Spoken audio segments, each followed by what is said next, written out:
देखिए, थंबनेल आपने पढ़ा होगा। हमने पश्चिम बंगाल से संकेत की बात करते हुए सुप्रीम कोर्ट तक में वक्फ कानून को चैलेंज किए जाने पर आज इस विषय को चुना है। अब देखिए, तस्वीर ऐसी है कि देश के अलग अलग हिस्सों से संसद से कानून पास हो गया, उसके बाद भी विरोध के स्वर दिखाई दे रहे हैं। पश्चिम बंगाल में मुर्शिदाबाद में हिंसा हो गई, जम्मू कश्मीर असेंबली में इस पर जबरदस्त रिएक्शन, विरोध, इनफैक्ट विधायकों की आपस में टकराव की एक स्थिति देखने को मिली है। अब सवाल यह है कि पश्चिम बंगाल से ममता बनर्जी ये कह रही हैं कि कानून बेशक संसद ने बना दिया है, लेकिन पश्चिम बंगाल में लागू नहीं होगा। संसद से पास कानून है, लेकिन मुख्यमंत्री ये कह रही हैं एक राज्य की कि यह कानून लागू नहीं होगा। अब ये चलिए बयान एक तरफ रखिए, लेकिन सुप्रीम कोर्ट में, देश की सबसे बड़ी अदालत में भी यह मामला पहुंच गया है, जहां पर 12 से भी ज्यादा याचिकाएं हैं जो लगाई गई हैं, जिसमें कांग्रेस के लीडर शामिल हैं, कपिल सिब्बल साहब हैं, अभिषेक मनु सिंघवी हैं, असदुद्दीन ओवैसी हैं, मुस्लिम पक्ष से और कई ऑर्गेनाइजेशंस को रिप्रेजेंट करने वाले प्रमुख चेहरे हैं, जिन्होंने कोर्ट का दरवाजा खटखटाया है और सीधे तौर पर यह कहा है कि यह मामला धार्मिक आजादी का उल्लंघन करता है, संविधान के आर्टिकल 25 का उल्लंघन करता है, और जो संशोधन किए गए हैं, जिस संशोधन के साथ ये वक्फ कानून आया है, यह भेदभावपूर्ण है। तो अब यहां से सवाल यह उठता है कि बेशक 8 तारीख से यह कानून देश में लागू हो गया है, लेकिन क्या अंतिम फैसला, या कहें कि अग्नि परीक्षा, या कहें कि फाइनल मोहर देश की सर्वोच्च अदालत से लगेगी? और सर्वोच्च अदालत क्या, सबसे पहली बात तो यह कि इस मैटर को सुनेगी, क्या फैसला लेगी, आगे स्वरूप क्या होगा, इस पर आज हम पूरी बात करेंगे। लेकिन सबसे पहले आप सुनिए पश्चिम बंगाल से आखिर मुख्यमंत्री ममता बनर्जी ने कहा क्या है। और माइनॉरिटी लोगों को हम एक बात कहते हैं, देखिए, आप लोगों को दिल में दुख हुआ है वॉक ऑफ प्रॉपर्टी के लेके, आप भरोसा रखिए, बंगाल में ऐसा कुछ नहीं होगा जिसमें कोई डिवाइड एंड रूल होगा। आप लोगों ने ये मैसेज दीजिए कि सबको एक साथ में रह के बचना है, जियो और जीने दो। इसके लिए बेसवाल होने का बात नहीं है। बांग्लादेश का बॉर्डर का सिचुएशन अब देखो, अभी नहीं करना चाहिए था, लेकिन हार्डली कुछ करने से कभी कभी दिक्कत भी हो जाता है। हमारा लिए दिक्कत है कि हमारा इधर में 33% माइनॉरिटीज है, तो हम क्या करेगा, उसको निकाल देगा? कैसे निकाल सकते हैं? ये तो आज नहीं, आजादी का टाइम से है। अब देखिए, जिस अंदाज में ममता बनर्जी ने यह बात की है, उस पर बीजेपी की तरफ से रिएक्शन आना स्वाभाविक है। शुभेंदु अधिकारी ने भी इस पर जवाब दिया। अरे बंगाल में ये जंगल राज तो अपीजमेंट पॉलिटिक्स के लिए हो रहा है, तुष्टीकरण का पॉलिटिक्स हो रहा है, इसलिए बंगाल में ये लोग कर रहा है। दूसरा प्रदेश में करने का मौका नहीं मिल रहा है। वहाँ पुलिस लॉफुल एक्शन लेता है, यहाँ पुलिस लॉफुल एक्शन नहीं लेता है ड्यू टू पुलिस मिनिस्टर है, जो चीफ मिनिस्टर ममता बनर्जी। और इस पर बात करने के लिए हमारे साथ इस वक्त गेस्ट का एक खास पैनल मौजूद है, आपका परिचय उनसे करा दे। बीजेपी से हमारे साथ चतुर्भुज जी जुड़ गई हैं, हमारे साथ इस वक्त पॉलिटिकल एनालिस्ट नीरज राय जी भी इस बातचीत में जुड़ गए हैं, सीनियर एडवोकेट रमाकांत गौर जी इस बातचीत में हमारे साथ जुड़ रहे हैं, और शाहिद अली जी हमारे साथ इस बातचीत में हैं। आप सुप्रीम कोर्ट में एडवोकेट हैं, इसके साथ ही वक्फ लिबरेशन मूवमेंट के नेशनल प्रेसिडेंट हैं, और शाहिद जी उन लोगों में से भी एक हैं जिनकी तरफ से कोर्ट में अपील लगाई गई है इसके विरोध में। तो अब इस पर हम बात करेंगे। शत्रुपो जी, सबसे पहले मैं आपके पास आ रही हूं रिएक्शन के लिए। ममता बनर्जी का स्टेटमेंट सुना आपने, वो क्या कह रही हैं? 3 प्रमुख बातें हैं उनके स्टेटमेंट की। पॉइंट 1, डिवाइड एंड रूल करने वाला कानून लागू नहीं होगा। दूसरी बात, 33% माइनॉरिटी रहती है हमारे यहां, चिंता मत करिए। तीसरी बात, बंगाल में हम ऐसा नहीं होने देंगे। कानून बना लिया आपने, लेकिन लागू तो होगा नहीं वहां पर। सीधे ममता बनर्जी कह रही हैं, ये चैलेंज दे रही हैं आपको। मीनाक्षी जी, ये तो पहली बार नहीं हुआ है। जब भी सेंट्रल गवर्नमेंट से कोई लॉ आता है, ममता बनर्जी एकदम कूद पड़ता है कि उनको यहाँ पे पश्चिम बंगाल में ये लागू नहीं होगा, क्योंकि उनका ख्याल ऐसा है कि पश्चिम बंगाल शायद भारत का बाहर है, इसलिए वो ऐसा बेकार का स्टेटमेंट वो देते हैं। हमारा दुर्भाग्य है पश्चिम बंगाल में हम ऐसा मुख्यमंत्री झेलते हैं लगातार 15 साल से। अभी एक 3 इशू जो आपने उठाया ममता बनर्जी का स्टेटमेंट से, मैं पहली बात ये कह दूं कि इन्हीं का जो अपीसमेंट पॉलिटिक्स चल रहा है 15 साल से, वो एकदम बेनकाब है, मैंने बेनकाब हो गया है, और वो शेमलेसली, इनसेंसिटिवली ऐसा अपीसमेंट पॉलिसी वो चालू मैंने लगातार करते जा रहा है। तो उनका ख्याल से, उन्हीं का स्टेटमेंट है कि ये लोग सब दूधेल गांव है, जैसे उन लोगों को, मैंने उन लोगों के लिए, माइनॉरिटी के लिए उनको कुछ करना नहीं है, वो सिर्फ मिल्किंग काउ है, वो सिर्फ उनका अपीसमेंट करेंगे वोट बैंक के लिए। दूसरी बात ये है, हाँ 33% है, लेकिन वो 75% के बारे में, ये 76% के बारे लेकिन में शत्रुघ्न जी, सिर्फ सिर्फ बंगाल की बात नहीं है ना, JNK असेंबली में भी क्या हुआ वो आपने देखा होगा, वहां पर भी तो यही हाल है। मणिपुर में क्या हुआ वो देखिए। तो ये जो विरोध के स्वर आ रहे हैं, सिर्फ ऐसा नहीं ना कि पश्चिम बंगाल भारत का हिस्सा नहीं है, बाकी जो हिस्से हैं देश के, विरोध के स्वर वहां से भी सुनाई दे रहे हैं। जी जी जी, मैं आ रही हूँ। और नंबर 3, मोस्ट इम्पोर्टेंटली, ये जो डिवाइड एंड रूल और जो विरोध का स्वर आप बोल रहे हैं, ये तो आने का कोई मतलब ही नहीं होता है। आप सोचिए, ये जो वक्फ बिल है, आप जो भी, जिसका भी परसेप्शन जो भी है, ऐसा तो नहीं है कि एकदम डिक्टेटरशिप की तरह चालू कर दिया। 2.5 दिन लोकसभा और 2 दिन राज्यसभा में लगातार इसका चर्चा हुआ है, चर्चा भी लाइव डिस्कशन हुआ है, मैंने ऐसा नहीं है कि छुप के कुछ डिस्कशन हुआ है। और सबसे बड़ी बात ये है कि देखिए, बीजेपी सरकार सबका साथ सबका विकास करने के लिए एकदम, मैंने we are dedicated to this cause. And आप अगर ध्यान से वक्फ बिल देखिएगा, पढ़िएगा पूरा का पूरा, अभी सुप्रीम कोर्ट का भी दोनों लॉयर है, वो लोग बताएंगे बेहतर, लेकिन हमें कभी ऐसा नहीं महसूस हुआ कि मुस्लिम लोगों के हटा के किसी और धर्म को, लोगों को बैठा दिया। मैं जो लॉयर्स हमारे साथ पैनलिस्ट हैं उनके पास जाऊंगी, लेकिन उससे पहले नीरज जी आपका एक रिएक्शन मैं चाहूंगी। देखिए, पश्चिम बंगाल में देश का संघीय ढांचा है ना, उसका कुछ मतलब है। संसद से पास हुआ कानून, एक चुनी हुई मुख्यमंत्री ये कह देती है कि हम लागू नहीं करेंगे, क्या मतलब है इस बात का, क्या मैसेज दे रहे हैं आप? ये देखिए मीनाक्षी जी, अगर सर्वप्रथम इसको देखा जाए तो यह पूरी तरह से चुनावी मोड में बंगाल आ चुका है। भारतीय जनता पार्टी उससे पहले आ गई है। जिस बिल की अगर बात करी जा रही है, सर थोड़ा डिस्टर्बेंस आ रहा है आपकी आवाज में, आवाज करेक्शन करते हैं फिर आते हैं। शाहिद जी, देखिए ममता बनर्जी बेशक ये कह रही हैं कि कानून लागू नहीं करने देंगे, लेकिन देखिए अभी जो परिस्थिति है, ये तो इस देश का सच है ना, संसद से कानून पास हुआ है, चुने हुए प्रतिनिधियों के द्वारा कानून पास हुआ है, लेकिन अब सुप्रीम कोर्ट आप लोग पहुंच गए हैं। क्या लग रहा है आपको, सुप्रीम कोर्ट सुनेगा आपकी, वहां से फाइनल मोहर लगेगी और सुप्रीम कोर्ट का जो फैसला होगा फिर वो मंजूर होगा? संसद में जो कानून पास होते हैं, इसका मतलब ये नहीं कि पूरे देश में लागू होंगे, स्टेट्स की मर्जी होती है, ये भी संविधान में ही प्रावधान है इसका। तो इसलिए ममता बनर्जी जी का जो स्टेटमेंट है वो असंवैधानिक नहीं है, वो कॉन्स्टिट्यूशन के मुताबिक ही है। दूसरी चीज ये कि जो उन्होंने ये वक्फ अमेंडमेंट लेके आए हैं, बेसिकली इसको अगर देखा जाए तो ये जो भारत का संविधान है उसका प्रियम्बल में सेक्युलरिज्म है, ये सेक्युलरिज्म को धराशायी करता है। तो ये बेसिकली जब मैं बता रहा हूँ, वही बता रहा हूँ, धराशायी इसलिए करता है कि आर्टिकल 25 फंडामेंटल राइट देता है अपने अपने धर्म को मानने का, और आर्टिकल 14 बराबरी का राइट देता है। जब आर्टिकल 25 धर्म का अधिकार देता है, तो यहाँ पर धर्म के आधार पर आप क्या कर रहे हैं कि साहब 2 नॉन मुस्लिम को आप इसके अंदर लेके आएंगे, तो ये सेक्युलरिज्म का उल्लंघन हो गया और ये आर्टिकल 25 का सीधे सीधे उल्लंघन हो गया। दूसरी चीज जो मैंने कहा, बेसिक स्ट्रक्चर के ये खिलाफ है। हमारा जो देश है 3 पिलर पर टिका हुआ है, लेजिस्लेटिव, जहां से कानून बनते हैं, संसद ने कानून बनाया, लेकिन कोई कानून अगर वो असंवैधानिक बनाती है तो सुप्रीम कोर्ट का अधिकार होता है उसको देखने का, उसको रिव्यू करने का, और हाई कोर्ट का भी अधिकार होता है। दूसरा पिलर है हमारा एग्जीक्यूटिव, और तीसरा पिलर है हमारी जुडिशरी, यानी जो वक्फ ट्रिब्यूनल है, वक्फ ट्रिब्यूनल तो इसके अंदर भी है ना, वो जुडिशरी है, वो जुडिशियल कोर्ट है। आपने उसकी पावर लेकर डीएम को दे दी, और कौन सी पावर लेके, ये डिटरमिन करेगा, ये वेरीफाई करेगा या इसको हेल्ड करेगा तो उसका मालिक कौन है, यानी मालिकाना हक को जो काम ऑनरेबल कोर्ट्स का है, जो जुडिशरी का है, वो आपने लेकर के एग्जीक्यूटिव को दे दिया, तो आपने हिंदुस्तान के एक पिलर को धराशायी कर दिया। अब सोचिए, जो हिंदुस्तान 3 पिलर पर खड़ा हुआ है, क्या 2 पिलर पर खड़ा रह सकता है? तो आपने देश को बेसिकली तोड़ने का काम कर दिया। ये तो जो आपने जुडिशरी की पावर खत्म करके या लेकर के उससे उसको दे दी, एग्जीक्यूटिव को दे दी, डीएम को दे दी। एक जो तीसरी बहुत इसके अंदर खतरनाक बात है, वो ये है कि जो वक्फ ट्रिब्यूनल, ये जो वक्फ बोर्ड है, उसके वक्फ बोर्ड की बॉडी को गवर्नमेंट चुनेगी, गवर्नमेंट जिसको चाहे उसको चुन देगी।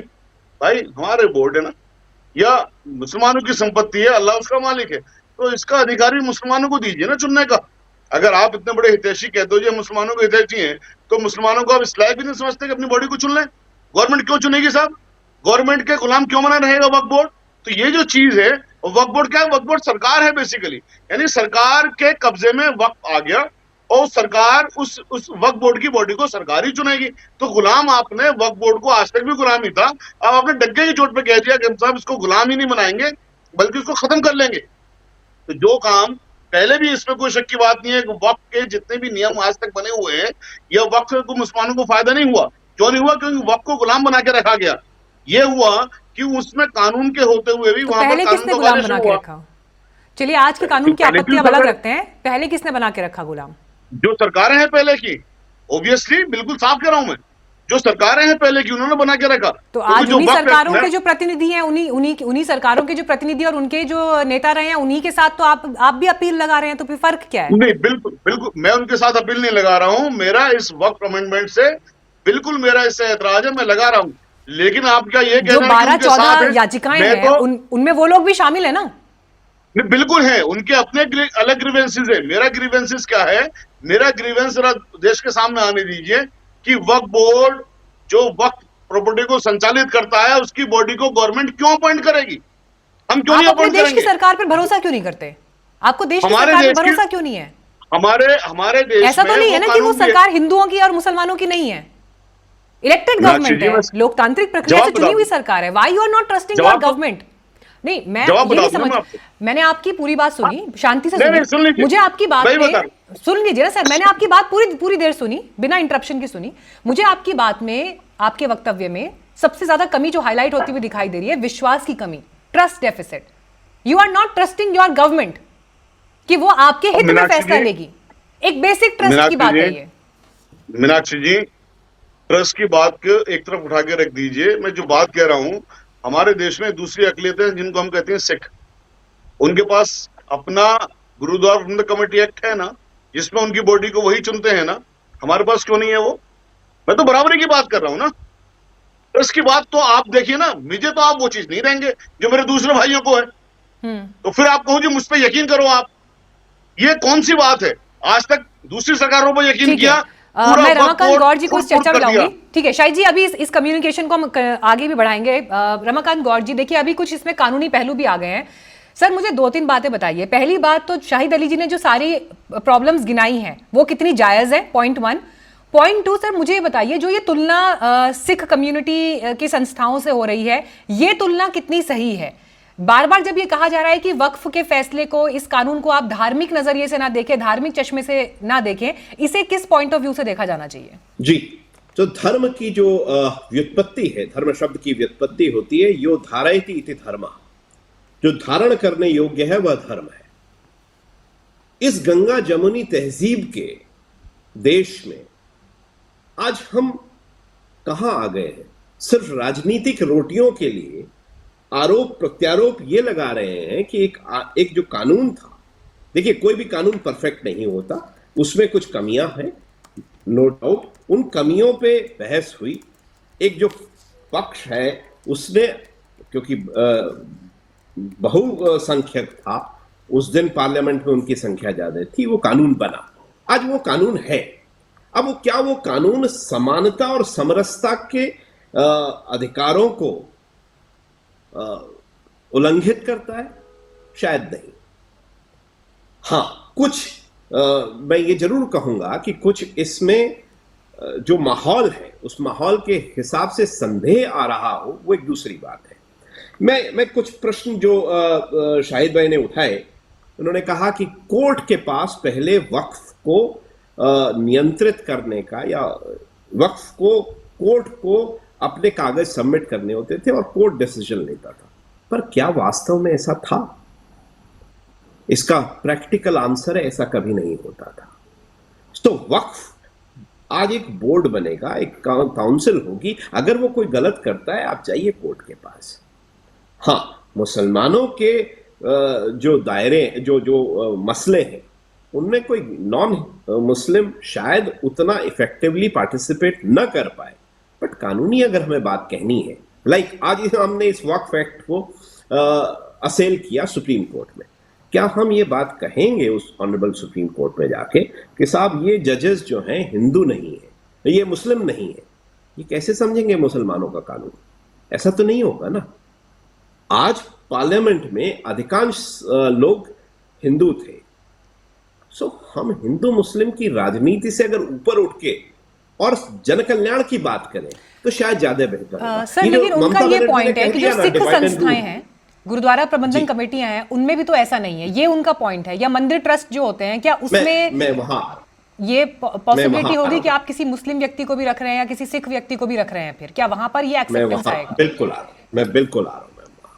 यही मैंने कहा कि ये एक जो ऐसा एस्पेक्ट है कि नॉन मुस्लिम उतने ढंग से बातों को, बारीकियों को शायद न समझ पाए, न उन कल्याणकारी योजनाओं का क्रियान्वयन कर पाए। उस बात को, उतनी बात को आप सुप्रीम कोर्ट में असेल कीजिए, उसकी लीगैलिटी चैलेंज कीजिए। अगर सुप्रीम कोर्ट आपको रिलीफ देता है बहुत अच्छी बात है, बट प्रैक्टिकल एस्पेक्ट यही है कि डिवाइड एंड रूल होता रहा है, चाहे वो राजनीति का एक पार्ट है। ममता बनर्जी कह रही है पहले सेंटेंस में कि डिवाइड एंड रूल है और हम नहीं करेंगे, और दूसरे सेंटेंस में कह गई कि बांग्लादेश से जो भी आ रहे हैं वो हमारे लोग हैं। सीएए से जो इम्पैक्ट आया, वो जो नया कोई आ रहा है उस पर अगर प्रतिरोध नहीं करेंगे, हम प्रतिबंध नहीं लगाएंगे, तो हम अपने रिसोर्सेज को ओपन कर देंगे, वो एक्सप्लॉयटेशन होगा। जो पुराने लोग रह रहे हैं उनको अगर हम हिलाएंगे तो हम अपने समाज के स्ट्रक्चर को कहीं ना कहीं जर्जर करेंगे। एक जर्जर कानून था, उस जर्जर कानून को ठीक बना के सरकार ने पेश करने का प्रयास किया है। कितना ठीक है, कितना गलत है, वो सुप्रीम कोर्ट के आपकी अंडरस्टैंडिंग क्या है? अब सुप्रीम कोर्ट में क्या होगा? अभी तो याचिकाएं लगाई गई हैं, कोर्ट सुनेगा इनको, कोर्ट का क्या रुख रहेगा? कोर्ट में सुप्रीम कोर्ट में अभी कई साल लगेंगे, कई साल आज की तारीख में देश का कई साल लगेंगे मैम, क्योंकि छोटे छोटे बेल मैटर्स में महीनों लग जाते हैं। और जस्टिस संजीव खन्ना ने एक बहुत बेहतरीन कदम उठाया कि बेल मैटर्स को और जो पर्सनल लिबर्टी रिलेटेड इश्यूज हैं उनको पहले ले आए। रेगुलर मैटर्स का मैम कई साल में नंबर नहीं आता है। तो ये एक मसला आप देखें ना, कितने ही मसले जो सालों साल अटके रहे, ये कोई 2 दिन का मसला नहीं है। कल पहली बार बहस होगी, उस बहस में जब भी कभी पहली बार लगेगा बहस होगी, उस पे नोटिस इशू होगा, सरकार अपना जवाब फाइल करेगी, ये दूसरे पक्ष अपना रिजॉइंडर फाइल करेगा। पार्डन मी, अगर मुझे इसका अंडरस्टैंडिंग बेटर तरीके से ना हो, बट मैं आपसे सवाल पूछ रही हूँ। अभी तो याचिकाएं लगी हैं, अभी कोर्ट पहले ये डिसाइड करेगा कि क्या ये सुने जाने के लायक भी है, नहीं है। देखिए, इसी तरह से ये प्रोसीजर होगा ना? इसमें यही प्रोसीजर होता है, बट क्योंकि ये एक ऐसा सेंसिटिव इशू है, 99.9% ऐसे मसले में कोर्ट दोनों पक्षों को सुनता है, इसके लिए नोटिस इशू करता है। और एक चीज सर मुझे और बताइए, एक चीज और बताइए sir, directly supreme court move होना, क्योंकि इस मैटर को लेकर क्या लोअर कोर्ट्स में भी याचिकाएं लगी होंगी, ये मैं आपसे जानना चाह रही हूँ, हाई कोर्ट में या और लोअर कोर्ट्स में। तो फिर क्या पहले वो उन पर कुछ सुनवाई हो, उन पर कुछ फैसले आए, क्या ऐसा भी कोई ओपिनियन सुप्रीम कोर्ट का हो सकता है? देखिए, सिर्फ 2 संवैधानिक कोर्ट्स हैं, हाई कोर्ट्स और सुप्रीम कोर्ट, जो किसी भी कानून की संवैधानिकता को चैलेंज किए जाने वाली याचिका सुन सकती हैं। बट अगर कई हाई कोर्ट्स में ऐसी पिटिशंस आएंगी और सुप्रीम कोर्ट में भी फाइल है, तो नॉर्मली ये होता है कि सुप्रीम कोर्ट वो सारी पिटिशंस को अपने यहाँ आहूत कर लेता है और सर्वोच्च न्यायालय में भी फिर ऐसे मुकदमों की सुनवाई होती है। ठीक है शाहिद जी, सालों साल लग जाएंगे, बहुत वक्त लग जाएगा, तो देश बस इसी बहस में फंसा रहेगा फिर। विडंबना तो यही है, दुख तो इसी बात का है। और बिल्कुल सही बात है कि सालों लग जाते हैं, जितना भी प्रोसीजर बताया है बिल्कुल सही बताया, कोई इसमें वो नहीं है। विडंबना यही है, दुख इसी बात का है। जैसे ट्रिपल तलाक एक्ट को चैलेंज किया हुआ है, हमने भी चैलेंज किया हुआ, आज तक सुनवाई नहीं हुई है, वो अमल में भी आ गया।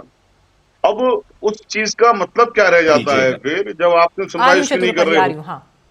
जैसे आर्टिकल 341, 342 में धर्म के आधार पर मुसलमानों को रिजर्वेशन खत्म किया 1950 में, आज तक सुनवाई नहीं हुई है। बहुत सारी चीजें हैं, एक दो चीजें नहीं, सुनवाई नहीं होती है। तो उसका नेट रिजल्ट क्या हो जाता है कि कानून तो लागू हो गया, सुनवाई नहीं हो रही।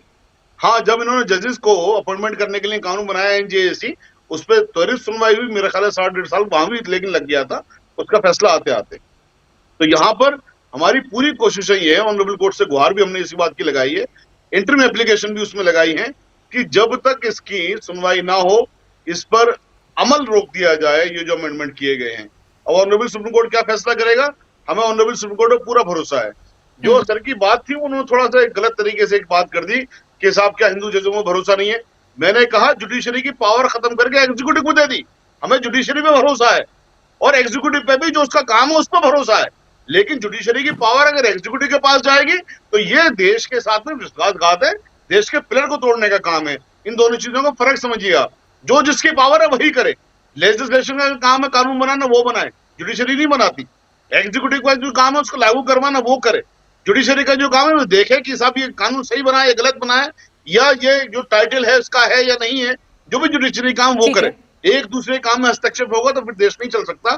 देश की खूबसूरती ये है, जो देश लगातार तरक्की कर रहा है कि तीनों पिलर मजबूत हैं।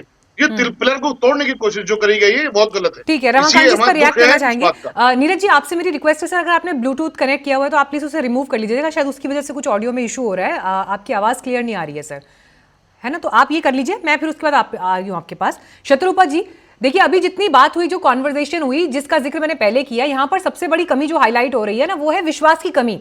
और ये तो सरकार को भी देखना पड़ेगा कि अभी बीते हाल में जितने जो फैसले लिए हैं सरकार ने, बड़े फैसले, सभी फैसलों को सुप्रीम कोर्ट में चैलेंज किया जा रहा है। अब इसका एक पहलू ये है देखे जाने का कि जी संसद से कानून पास हुआ है, आप उसे नहीं मानते, लेकिन दूसरा पहलू ये भी तो है कि क्यों ना इसे सरकार की एक नाकामी के रूप में देखा जाए कि आप कानून बना रहे हैं, आप फैसला ले रहे हैं, संसद में बिल लेकर आ रहे हैं, उस पर डिस्कशन अगर हो रही है, लेकिन अगर उस पर एक विश्वास कायम नहीं हो पा रहा है तो फिर कहां रह गया सबका साथ, सबकी बात, सबका विश्वास, कहां रह गया फिर? ये नहीं मीनाक्षी जी, पहले बात घर के मुखिया को सबको साथ लेकर आना पड़ता है। हम सबके साथ लेके चलते हैं। और मैं एक बात कह देती हूँ, उसके बाद मैं इस प्रश्न पे आती हूँ। ये जो वक्फ का जो बिल है उसको केंद्र सरकार ने ऐसा पूरा का पूरा अबॉलिश नहीं किया है, उसका नाम ही है उम्मीद। थोड़ा सा थोड़ा सा चेंज किया है, थोड़ा सा नए तरीके से संशोधन किया है, थोड़ा सा नई तरीके से सामने ले आया है, किसी को सेंटिमेंट का हर्ट नहीं किया है। आप देखिए शाहिद जी बोल ही जा रहे हैं कि विश्वास नहीं है, किसके ऊपर विश्वास नहीं है? आप ही तो चुन के भेजे हैं पार्लियामेंटेरियंस को, पार्लियामेंटेरियंस ने लॉ बनाया है। ये तो पूरा कंफ्यूजन हो जा रहा है। कोई नहीं बोला है कि हम जुडिशरी है, parliament is the executive. Parliament discussion के बाद बिल को लॉ बनाता है, वो प्रेसिडेंट का छाप दे के आता है। ये तो बेसिक सा चीज है। और रमाकांत जी ने बहुत सुंदर से ये कहा है, जरूर अपील कीजिए, लेकिन अपील कीजिए नॉट अगेंस्ट द लॉ। आपको अगर लगता है कि कोई डिसीजन गलत हुआ है, जरूर कीजिए। आपको लगता है कि ये आदमी पैनलिस्ट सही नहीं है, जरूर कीजिए, ये तो हो सकता है। लेकिन हमने कभी नहीं कहा, एक चीज हम सबको समझना चाहिए, हमें ऐसा नहीं लगता है कि इसमें कोई दोहरी वाली बात है या कोई डिस्कशन वाली बात भी होगी कि मुसलमान society like Hindu society, any society is way beyond the dogmatists. आप उलेमा, आप इमाम, आप नैरो माइंडेड लोगों के अलावा भी मुसलमान सोसाइटी में बहुत सारे शिक्षित लोग हैं जिनको वक्फ बिल बहुत जगह डिप्राइव कर रहा था, उसी को थोड़ा सा संशोधन किया है। नीरज जी इस पर जवाब देना चाह रहे हैं। हाँ, नीरज जी का भी फर्स्ट कमेंट नहीं हो पाया, Neeraj ji please go head. अब आवाज जा रही है हमारी? सही, बिल्कुल बिल्कुल परफेक्ट आ रही है सर, बोलिए। यहाँ पे मीनाक्षी जी यह स्थिति है कि जिसके लिए बिल में संशोधन किया गया है, सरकार कह रही है कि बहुत बढ़िया है, आपके लिए मैंने बना दिया, आप इसे स्वीकार कर लो। और जिनके लिए बनाया गया वो स्वीकार नहीं कर रहे हैं। सिर्फ उसी तरह से नहीं स्वीकार करें जैसे किसान बिल को सरकार पूरा डंका बजा के कहती रही कि आपके लिए बढ़िया है। एक तरफ किसान विरोध में थे, दूसरी तरफ मोदी जी घूम घूम कर देश में किसानों को यूनाइट कर रहे थे। नोटबंदी को सरकार बोलती रही कि बहुत बढ़िया है, 50 दिनों के अंदर अगर सफल नहीं होती तो हमें चौराहे पे फांसी दे दीजिएगा। उसी तरह से अग्निवीरों का भी आपने देखा अब बात यहाँ पर यह है कि जितना मुसलमानों को इसमें नुकसान नहीं है, उससे कहीं ज्यादा फायदा भारतीय जनता पार्टी को अन्य प्रदेशों में जो हिंदू मुसलमान करने का इनका एजेंडा चलता है, और एजेंडा सिर्फ चलाया जाता है हिंदू मुसलमान का, कभी मुस्लिम इनका एजेंडा रहे नहीं है। अन्य जो वोट बैंक है हिंदू के नाम पे, उनको अपने तरफ खींचने का एक असफल प्रयास चल रहा है, फिलहाल तो चल ही रहा है इन लोगों का। अब रही बात यहाँ पर ममता बनर्जी का, अगर असंवैधानिक तरीका पे ममता बनर्जी ने कहा है कि मैं लागू नहीं होने दूंगी, तो आपने चर्चा किया संघीय ढांचे का, तो संघीय ढांचे में यह भी प्रावधान है कि जब राज्य सरकारें निरंकुश हो जाएं तो केंद्र सरकार उस पर अंकुश लगा सकती है। अगर वो असंवैधानिक तरीका से बात कर रही है तो भारतीय जनता पार्टी की केंद्र में सरकार है मीनाक्षी जी, और गृह मंत्रालय को इस पर त्वरित गति से कार्रवाई करके उनको नकेल कसने का काम करना चाहिए, लेकिन नहीं करेगी भारतीय जनता पार्टी, क्योंकि वह भी जान रही है कि असंवैधानिक तरीका से ममता बनर्जी नहीं बोल रही है। यहाँ पर सिर्फ राजनीतिक रोटी सेकने का काम किया जाएगा। जो 15 साल से शत्रुपा जी बोल रही है, मैं 2016 से गिनती करके बता रहा हूं, 16 हो, 19 हो, 21 हो, 24 हो, जितने चुनाव आए हैं या पंचायत के चुनाव, उससे पहले भारतीय जनता पार्टी सिर्फ आरोप लगाती रही है, और कितने वहां पर दंगे हुए, कितनी हत्याएं करी गई, आगजनी हुई, बलात्कार हुए, लेकिन किसी भी एक कांड का भारतीय जनता पार्टी के केंद्रीय कार्यालय से या केंद्रीय सरकार की तरफ से आज तक किसी भी रूप में कोई प्रतिक्रिया नहीं आती है चुनाव के बाद, और चुनाव से पहले आरोप पे आरोप लगता रहता है, और वही परिस्थितियां फिर बनने जा रही है। 26 में चुनाव है और भारतीय जनता पार्टी को वहां पे चुनाव लड़ना है और ममता बनर्जी को डिफीट करने का असफल प्रयास करना है, और कुछ नहीं। ठीक है, ठीक है, शत्रुपा जी इस पर बोलना चाह रही हैं, ममता बनर्जी को हराना है इसलिए ये फैसला लिया गया है, नीरज जी ये कह रहे हैं। लेकिन मैं एक स्टेटमेंट सुनवाना चाहती हूँ। एडवोकेट हैं अश्विनी उपाध्याय जी, PILs वगैरह काफ़ी लगाते हैं। PIL को लेकर देखिए, अभी वक्फ कानून को लेकर उन्होंने एक स्टेटमेंट दिया है, जिसमें उन्होंने याचिका जिन नेताओं ने लगाई है, जिसमें सांसद इमरान प्रतापगढ़ी का भी नाम शामिल है, जिसमें कपिल सिब्बल भी हैं, तो उन्होंने इसे लेकर एक प्रश्न उठाया है, उसे मैं इस बातचीत में शामिल करना चाहती हूं, फिर बातचीत को आगे बढ़ाएंगे। कि क्या सांसद संसद के द्वारा बनाए गए कानून को सुप्रीम कोर्ट में चैलेंज कर सकता है क्या? क्योंकि सांसद संविधान की शपथ लेता है और वो कहता है मैं संविधान के अनुसार कार्य करूंगा, और संविधान के अनुसार पार्लियामेंट में कानून बना, तो क्या सांसद को PIL फाइल करने का अधिकार है क्या सुप्रीम कोर्ट में? और दूसरा, क्या सांसद को वकालत करने का अधिकार है क्या? क्योंकि सिब्बल साहब भी वकील हैं और सिंघवी साहब भी वकील हैं। मैं इसलिए पूछ रहा हूं कि एक कांस्टेबल भी अपनी नौकरी के दौरान दूसरा काम नहीं कर सकता, चाहे वो थानेदार हो, चाहे हवलदार हो, चाहे वो पेशकार हो, चाहे तहसीलदार हो, चाहे कलेक्टर हो या कप्तान हो, अरे बाकी तो छोड़ो, लॉ कॉलेज का प्रोफेसर भी जब तक नौकरी में है दूसरा काम नहीं कर सकता, जब तक उसको वेतन सरकार से मिल रहा दूसरा काम नहीं कर सकता।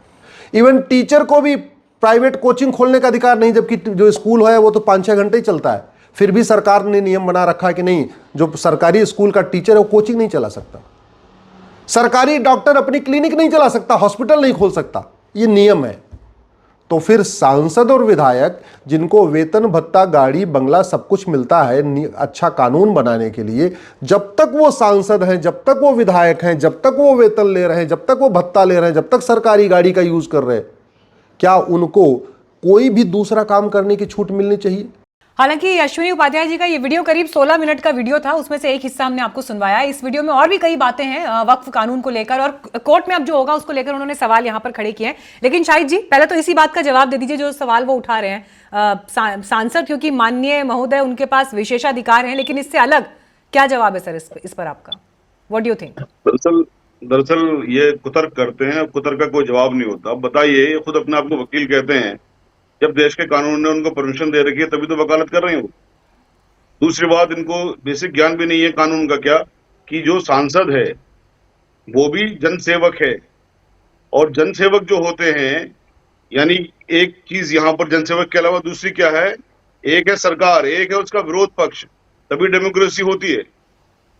किसी भी कानून की समीक्षा वो ऑनरेबल हाईकोर्ट या ऑनरेबल सुप्रीम कोर्ट कर सकती है, वही करती है।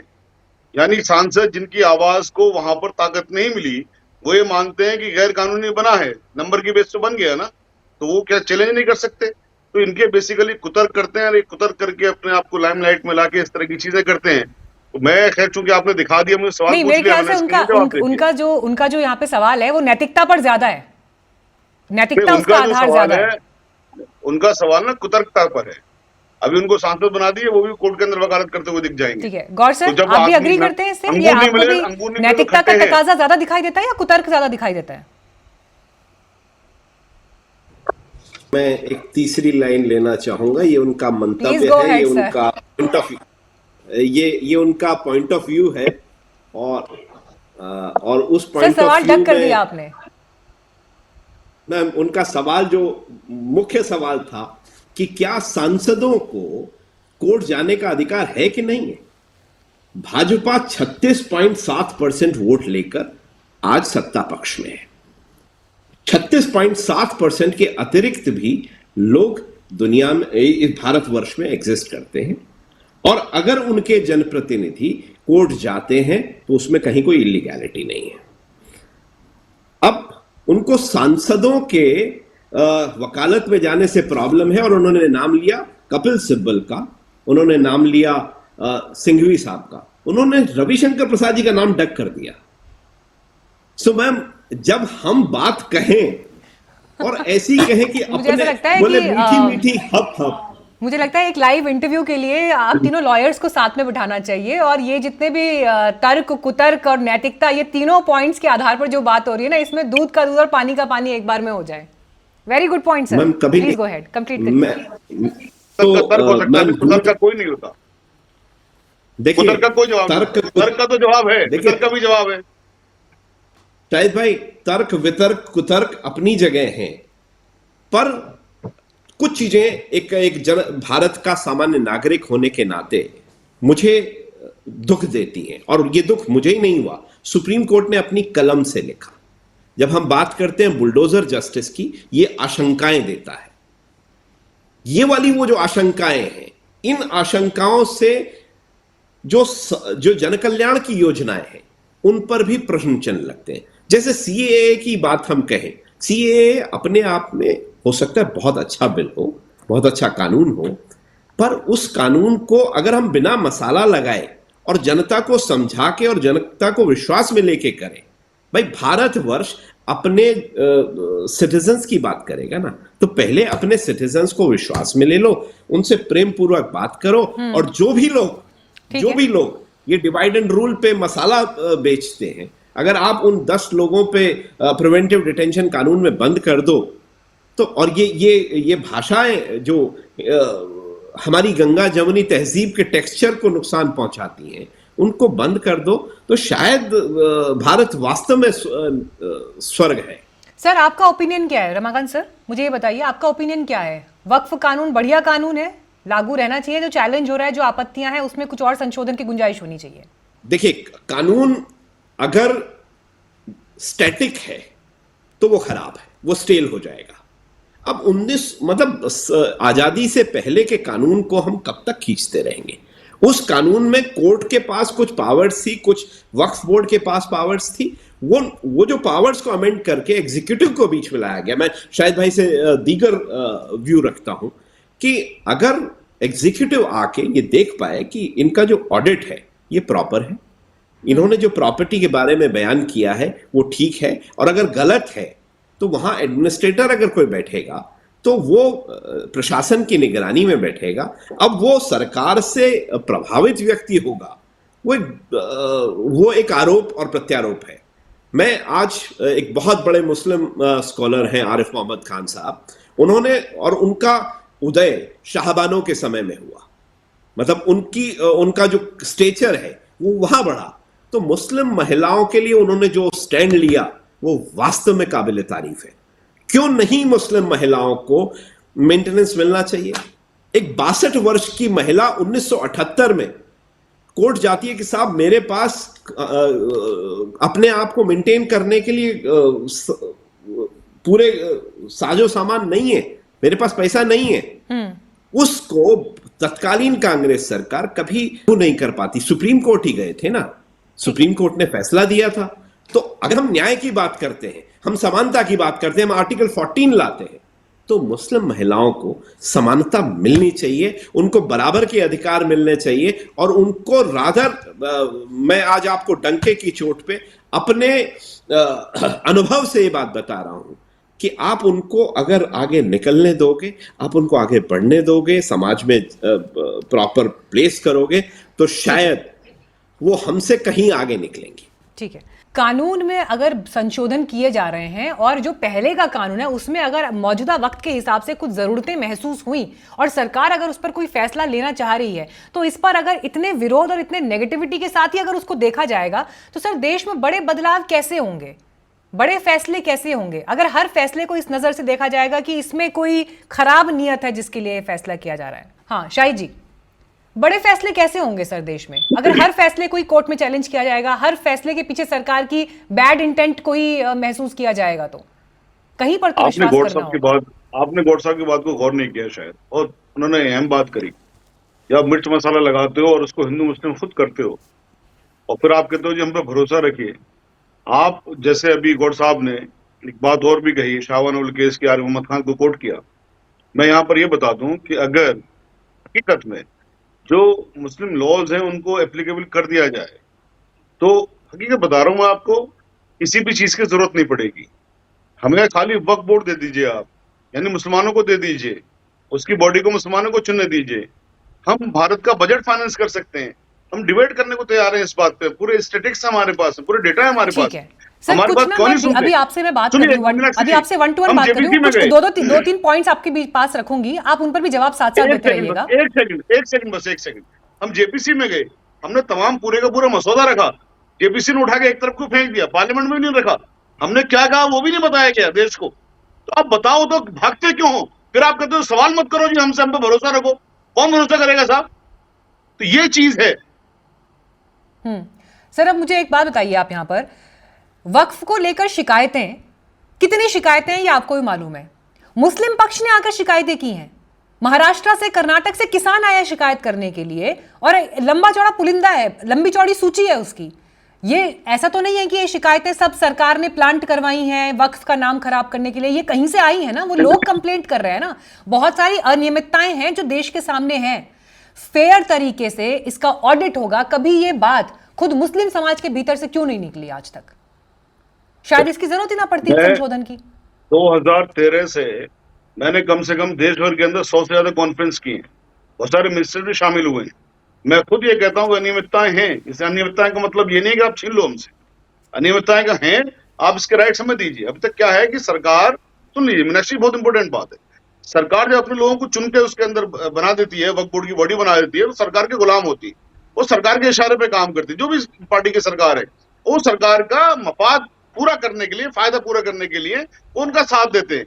जब इनका अधिकार या इसकी मैनेजमेंट मुसलमानों को मिल जाएगा, ट्रांसपेरेंसी भी आएगी, अकाउंटेबिलिटी भी आएगी। ये कहाँ है कि सरकार के चुने हुए लोगों की ये बात कहाँ है? ये बात कहाँ? क्या चीज? सरकार के चुने हुए लोगों की ये बात कहाँ पर है? सरकार तो चुनेगी बॉडी को, और कौन करेगा? The government will elect the Waqf board, government will appoint the Waqf board members. तो कौन करेगा उसको? गवर्नमेंट तो करेगी, कहां से आएंगे वो? ठीक है, let's have clarity on that. Shatarupa ji बताइए, सरकार चुनेगी क्या? पहली बात ये है कि नीरज जी है ही नहीं शो में। एक सेकंड रुकिए शाहिद जी, क्योंकि मुझे जाना है। ये जो बार बार ये हमें एक्यूजेशन पड़ रहा है कि बीजेपी डिवीजन कर रहा है, बीजेपी डिवाइड एंड रूल कर रहा है। आप सोचिए, कहीं भी हम ऐसा कब कहा है कि मुसलमानों के खिलाफ हम है? आप श्री राम का बर्थ सर्टिफिकेट मांगते हो श्री राम जन्मभूमि के टाइम में, लेकिन आप वक्फ बोर्ड में अगर हम बोले कि हाँ रजिस्ट्रेशन करवाना है और नॉन मुस्लिम 2 जन रहेगा, बाकी सब मुसलमान रहेगा, आप खुद ही करो, खुद ही सिलेक्ट करो, डीएम सिलेक्ट करेगा, लोकल अथॉरिटी सिलेक्ट करेगा, तो इसमें विरोध वाली बात कहाँ है?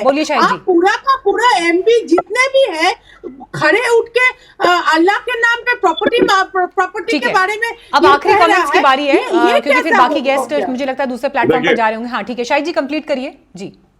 अगर वक्फ बोर्ड का मैनेजमेंट मुसलमानों को दे दिया जाए, उसका इलेक्शन मुसलमानों के द्वारा हो, जैसे हमारे सिख भाइयों का होता है, तो हम वक्फ बोर्ड की कमाई से देश के तो अंदर, है तो मुसलमान सुनिए मैडम, नहीं है, मुसलमान नहीं है, पूरी बात ऐसा सुन तो लीजिए, नहीं है।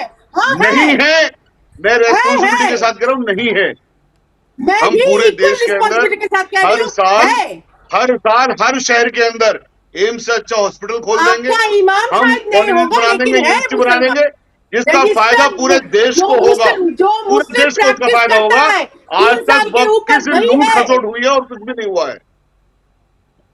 ठीक है, चलिए, राय कम से कम आप ये बात कह रहे हैं कि बंगाल आज में तक लूट मीनाक्षी खसोट जी, हुई है, राय लेकिन हाँ, कितना उन्हीं हो रहा अनियमितताओं है? के लिए ही संशोधन लाए गए हैं। जहां तक मेरी जानकारी है, 2 गैर मुस्लिम की बात है, लेकिन ऐसा हुआ कि मुस्लिम्स नहीं होंगे, ये बात सर मुझे थोड़ा समझ नहीं आई आपकी। एकदम। लेकिन आई थिंक रमाकांत जी, आप इस मैंने पर कहा respond कर- गवर्नमेंट अपॉइंट करेगी जिसको चाहेगी, सरकारी मुसलमान बहुत सारे थोड़ा होते सा हैं। निकलना लेकिन सर उनको फिर अपॉइंट भी मैं करेगी। फिर भी ये कहना चाहूंगी कि जब ऐसे कोई बड़े फैसले होते हैं तो ऐसा नहीं होता है कि बिल्कुल एक तरफा फैसले लिए जाएंगे, और जिनके लिए फैसला ये- लिया जा रहा है उनको साथ में विश्वास में लेकर नहीं लिया जाएगा। अनफॉर्चुनेटली एक तरफा फैसला लिया गया, पूरे देश का मुसलमान रो रहा है, पूरे अरे देश का पूरा मुसलमान रो रहा है। पार्लियामेंट में आप डिस्कशन 5 हुआ मुसलमानों है, की बात छोड़ ऐसा दीजिए, नहीं जो है कि सरकारी किसी के मुसलमान है। कान में कर किया है ये डिसीजन, पूरा पार्लियामेंट में आप डिस्कशन मैडम, हुआ है, आपको जो 5 मन में दिन का बोलिए आप, डिस्कशन। मैंने अपनी बात ठीक कह है। दी मेरे ख्याल है। थैंक यू शाहिद जी मुझे हमारे भी साथ इस आपने बातचीत बात में जुड़ने करना के लिए। था। हाँ, रमाकांत जी, सर मैं क्लोजिंग मैं रिमार्क्स निकलूं के लिए, फिर, ठीक है, मीनाक्षी? शतरूप जी, थैंक यू आपका बातचीत पे जुड़ने के लिए। जी रमाकांत जी, आपका रिएक्शन मैं इस बात पे चाहती हूँ। हाँ सर। देखिए, 1913 से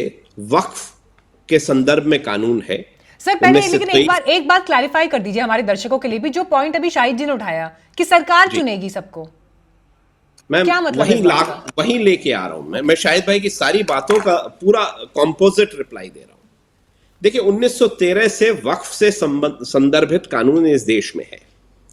1923 में अमेंड हुआ, 53-54 में अमेंड हुआ, आते आते आज फिर 2025 में अमेंड होता है।